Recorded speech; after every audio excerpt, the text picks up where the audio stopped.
12 की बात में आज बात करेंगे सबसे पहले बड़ी खबर की, जहां ऑल इंडिया मजलिस-ए-इत्तेहादुल मुस्लिमीन के चीफ और हैदराबाद से सांसद असदुद्दीन ओवैसी ने एक बड़ा बयान दिया है और कहा है कि मध्य प्रदेश के विदिशा जिले के जिलाधिकारी का तबादला इसलिए किया गया क्योंकि उन्होंने बीजा मंडल विवाद से निपटने में कानून का पालन किया। आपको बता दें, राज्य की भारतीय जनता पार्टी सरकार ने शनिवार को कई आईएएस अधिकारियों का तबादला किया है, जिसमें विदिशा के जिलाधिकारी बुद्धेश कुमार वैद भी शामिल है, जिनकी जगह रोशन कुमार सिंह को रखा गया है। इसी बात को लेकर विवाद हो रहा है और असदुद्दीन ओवैसी ने सरकार पर जोरदार हमला बोला है। उनका कहना है कि सरकार ने साजिशन ऐसा किया है।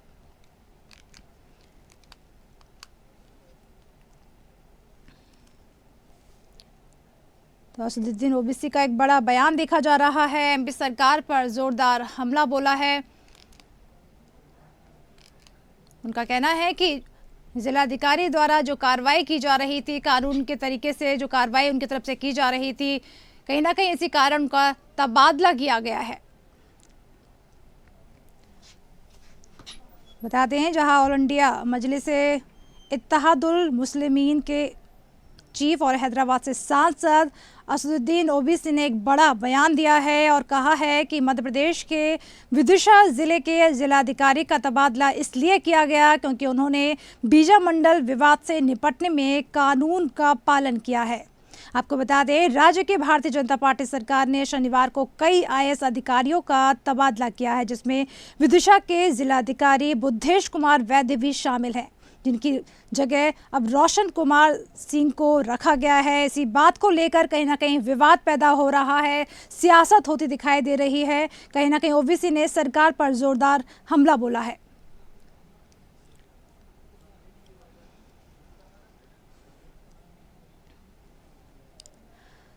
तो बता दें, एमपी सरकार पर कहीं ना कहीं ओवैसी का एक बड़ा बयान देखा जा रहा है। उन्होंने एक्स पर ट्वीट करते हुए कहा है कि कहीं ना कहीं जो जिलाधिकारी द्वारा कानून का पालन किया जा रहा था, इसी कारण कहीं ना कहीं उनका तबादला किया गया है।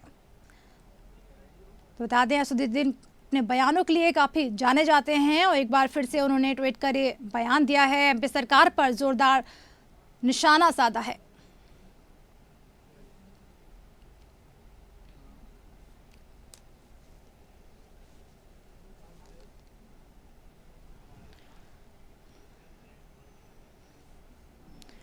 और इसी खबर पर हमारे साथ न्यूज़ रूम से जुड़ गए हैं हमारे पॉलिटिकल एडिटर ब्रजेश जैन। ब्रजेश जी, आपसे जानना चाहेंगे, बीजा मंडल का विवाद सामने आया है, काफ़ी दिनों से विवाद चल रहा है और उसी के चलते अब कहीं ना कहीं जब ट्रांसफ़र किए गए हैं जिलाधिकारियों के, उसके बाद कहीं ना कहीं बयान देखा जा रहा है। सबसे पहले आपसे जानना चाहेंगे, बीजा मंडल विवाद का जो मामला है वो जानना चाहेंगे। बिल्कुल, देखिए, विदिशा में सूर्य मंदिर है जो परमार काल में 11वीं शताब्दी में बनाया गया था और ये जो मंदिर है वो परमार कालीन वंशजों की शौर्य गाथाओं को बयां करता है। लगातार इसमें पूजा अर्चना होती रही थी मंदिर के बाहर, हालांकि क्योंकि 1951 के बाद से ही मंदिर बंद था, एएसआई के अंडर में मंदिर था, जिसका सर्वे भी लगातार खुदाई करके कोर्ट के आदेश के बाद किया गया था। लेकिन नागपंचमी के दिन साल में एक बार मंदिर के बाहर जो है वो दर्शनार्थी और जो श्रद्धालु हैं वो पूजा अर्चना करते थे, सूर्य की उपासना, नाग की उपासना यहाँ पर की जाती थी। और इस बार जो विवाद की वजह रही वो रही हिंदुवादी संगठनों की एक मांग, और उस पर एएसआई ने जो लेटर देकर सफाई दी है, जो मंदिर को मस्जिद घोषित किया गया है, इसके बाद पूरा विवाद बढ़ा है। दरअसल नागपंचमी के दिन जो पूजा मंदिर के बाहर होती थी, जो बीजा मंडल के बाहर होती थी, विवादित स्थल के बाहर होती थी, उसको मंदिर के अंदर करने की इजाज़त जो है वो हिंदुवादी संगठनों ने मांगी थी, अनुराधा। और इसके बाद एएसआई से जो है वो राय ली गई कलेक्टर द्वारा, लेकिन जो लेटर कलेक्टर को भेजा गया था पुरातत्व सर्वेक्षण विभाग ने, उसमें मस्जिद करार दिया गया। और ये पहला मौका था जब बीजा मंडल विवाद के बाद इसको मस्जिद करार आधिकारिक तौर पर दिया है। इससे पहले लगातार विवाद तो था, लेकिन सरकारी किसी भी एजेंसी ने, अधिकारियों ने या किसी भी स्तर पर इसको मंदिर या मस्जिद घोषित नहीं किया गया था। हालांकि जो एएसआई की रिपोर्ट है वो मंदिर होने के प्रमाण उसमें पुख्ता तरीके से सामने आए हैं, लेकिन इसके बावजूद इसको मस्जिद घोषित करना, बाकायदा लेटर जारी करके, ये विवाद की वजह बना और यही वजह है कि इसके बाद लगातार विवाद बढ़ता जा रहा है। ब्रिजेश जी, आपसे जानना चाहेंगे क्या कुछ ऐसा आया एएसआई की रिपोर्ट में, आर्कियोलॉजिकल सर्वे ऑफ इंडिया की रिपोर्ट में ऐसा क्या आया कि जिसके बाद कहीं ना कहीं सियासत होती दिखाई दे रही है, जिला अधिकारियों के ट्रांसफर करने की नौबत आई?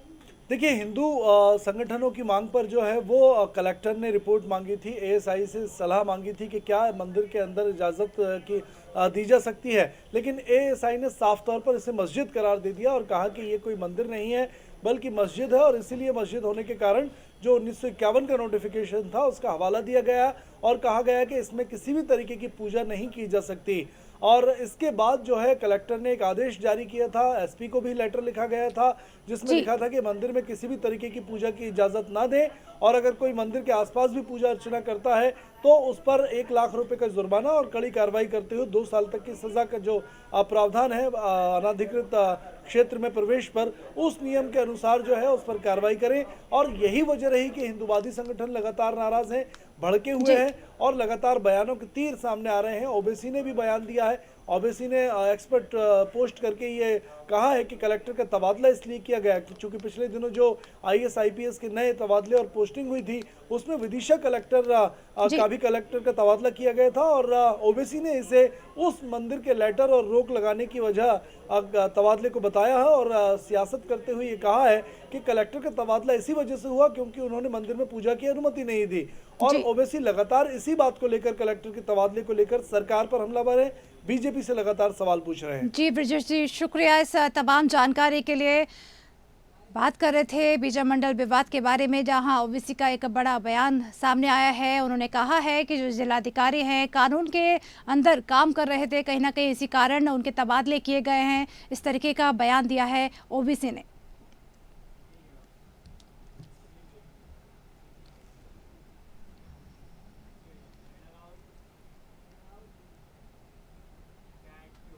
और अब रुक करेंगे अगली बड़ी खबर पर। कृष्णा आर्केड कॉलोनी में एसएस ज्वेलर्स पर लूट की वारदात को अंजाम दिया गया है। बंदूक की नोक पर ज्वेलरी शॉप में लाखों की लूट का मामला सामने आया है।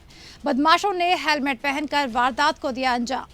दुकानदार ने बोला मार दें गोली, तो लुटेरों ने कहा बंदूक नकली है। फिर चाकू अड़ाकर बोला चाकू असली है। भरिया बाजार में करीब रात 9 बजे दिया वारदात को अंजाम। हेलमेट पहनकर आए थे बाइक पर 2 बदमाश। पुलिस कमिश्नर समेत सभी अधिकारी देर रात तक रहे मौके पर। बदमाशों ने 40,000 कैश समेत सोने चांदी के जेवर लूटे। बागसवनिया थाना क्षेत्र का पूरा मामला बताया जा रहा है।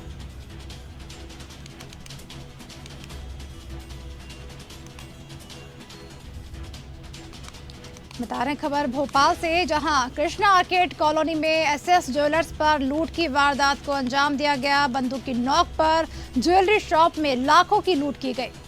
बदमाशों ने हेलमेट पहनकर वारदात को अंजाम दिया। आपको बता दें, दुकानदार ने पहले बोला कि गोली मार दे, लुटेरों ने कहा बंदूक नकली है। वहीं फिर चाकू निकालकर अड़ाकर बोला चाकू असली है। भरे बाजार में करीब रात 9 बजे दिया वारदात को अंजाम। हेलमेट पहनकर आए थे बाइक पर 2 बदमाश। पुलिस कमिश्नर समेत सभी अधिकारी देर रात तक मौके पर मौजूद रहे। बताते हैं आपको, बदमाशों ने 40,000 कैश समेत सोने चांदी के जेवर लूटे। बागसवनिया थाना क्षेत्र का पूरा मामला बताया जा रहा है।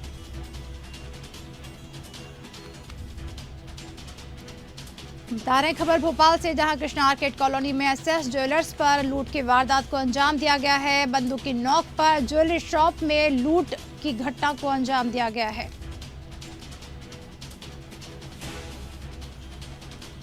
देख सकते हैं तस्वीरें, किस तरह से लूट की वारदात को अंजाम दे रहे हैं 2 बदमाश। आपको बता दें, बाइक पर सवार होकर हेलमेट पहनकर आए थे 2 बदमाश।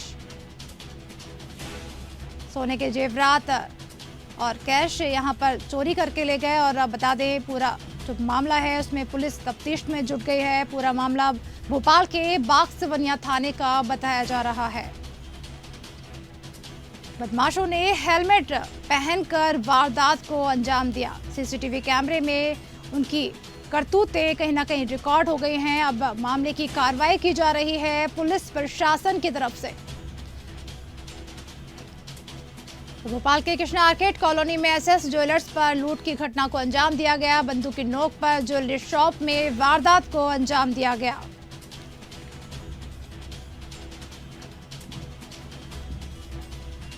और इसी खबर पर ज्यादा जानकारी के लिए हमारे साथ जुड़ गए हैं हमारे संवाददाता सुमित चावला। सुमित जी, आपसे जानना चाहेंगे, बात कर रहे हैं बागसवनिया थाना क्षेत्र की, जहां दो बदमाशों ने लूट की वारदात को अंजाम दिया है। क्या कुछ है पूरा मामला और क्या कुछ कार्रवाई की जा रही है पुलिस प्रशासन की तरफ से? जी बिल्कुल, मध्य प्रदेश की राजधानी भोपाल के बागसवनिया थाना क्षेत्र में एक लूट की वारदात को कुछ अज्ञात बदमाशों ने अंजाम दिया है। और ऐसे में साफ तौर से देखा जाए तो जब किट ओपन था और इसी बीच दो बदमाश आते हैं और ज्वेलर्स में घुस जाते हैं और बंदूक की नोक पर ज्वेलर्स लूट करते हैं। और जो भी उस वक्त काउंटर के अंदर अवेलेबल रहता है उसका अमाउंट अप्रॉक्स 40 से 50 हजार रुपए छीन लेते हैं और सोना और चांदी भी उस अपना व्यापारी से लूट लेते हैं। तो साफ तौर से देखा जाए तो इसी महीने के अंदर तकरीबन 3 लूट की वारदात खुलेआम हो चुकी हैं, क्योंकि यहाँ राजधानी भोपाल में एक खौफ लुटेरे हैं। और ऐसे में साफ तौर से देखा जाए तो राजधानी भोपाल की पुलिस कमिश्नर भोपाल रात को देर रात पहुंचे थे मौके पे। फिलहाल क्षेत्र के आसपास के सभी सीसीटीवी फुटेजों को खंगाला जा रहा है। सुमित, आपसे जानना चाहेंगे, सीसीटीवी फुटेज में कहीं ना कहीं चोरी की वारदात तो कैद हो गई है, क्या उनको पहचाना गया है, क्या उनका स्केच बनाया गया है, क्या पुलिस की गिरफ्त में आए हैं या कहां तक पहुंची है पुलिस की कार्रवाई? जी बिल्कुल, पुलिस पूरी तरीके से इस घटना स्थल को बहुत ही सीरियसली मोड पे ले रही है। और ऐसे में देखा जाए तो तकरीबन अभी तक 50 से 55 सीसीटीवी फुटेज उस घटना क्षेत्र के देखे जा चुके हैं, क्योंकि इसकी पूरी टीम के अंदर एक एसआईटी बनाई गई है। और एसआईटी के अंदर तकरीबन 2 दर्जन से ज्यादा क्राइम ब्रांच के स्टाफ और गुंडा स्क्वाड के लोग और बागसवनिया पुलिस लगी हुई है। जी सुमित, यहाँ जानना चाहेंगे, जिस तरह से कहीं ना कहीं चोरी की बड़ी वारदात को अंजाम दिया है लुटेरों ने, देखा जाए तो आए दिन अगर हम भोपाल की बात करें चोरी की जो हर कांड है सामने आ रहे हैं, लेकिन देखा जाए कुछ पुलिस प्रशासन की तरफ सख्त कार्रवाई होती नजर नहीं आ रही है। कहीं ना कहीं जो चोर हैं उनके हौसले बुलंद होते दिखाई दे रहे हैं। देखिए 2024 के अंदर पिछले महीने के अंदर तकरीबन 3 वारदातें हुई हैं और 3 वारदातों के अंदर एक वारदात जिसमें 5 लाख रुपए की लूट हुई थी, न्यू मार्केट में व्यापारी से पैसे छीन के भाग गए थे। उसके बाद ठीक गोविंदपुरा थाना क्षेत्र में तकरीबन 12 लाख रुपए की शराब व्यापारी के साथ लूट हुई थी, उसको भी पुलिस ने ट्रैक किया। और देर रात आज तकरीबन इस घटना को अज्ञात बदमाशों ने जो है अंजाम दिया है। ऐसे में पुलिस के लिए बहुत बड़ी चुनौती है, क्योंकि सीसीटीवी फुटेज के अंदर पूरी तरीके से क्लियर नहीं आ पा रहे बदमाश, क्योंकि उन्होंने हेलमेट पहन रखा है। अब लगातार पुलिस आसपास के सीसीटीवी पर मॉनिटरिंग कर रही है और तकरीबन 35 से 40 सीसीटीवी अभी तक खंगाल चुकी है। जी शुक्रिया सुमित इस तमाम जानकारी के लिए। आपको बता रहे थे खबर मध्य प्रदेश के भोपाल से, जहां कृष्णा आर्केड कॉलोनी में एसएस ज्वेलर्स पर लूट की वारदात को अंजाम दिया गया। बंदूक की नोक पर ज्वेलरी शॉप में लाखों की लूट की गई।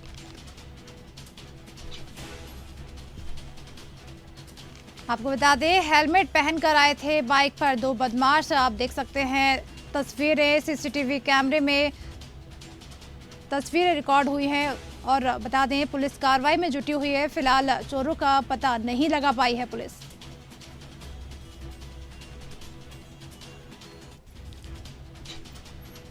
टीवी स्क्रीन पर इस वक्त तस्वीरें आप देख रहे हैं लुटेरों की। आपको बता दें बाइक पर सवार होकर हेलमेट पहनकर चोरी की वारदात को अंजाम देने 2 चोर आए थे। पुलिस कार्रवाई में लगी है। आपको बता दें बागसवनिया थाना क्षेत्र का पूरा मामला है। इसी के साथ इस बुलेटिन में फिलहाल इतना ही। देश दुनिया की तमाम खबरों के लिए देखते रहिए इंडिया हेट। नमस्कार।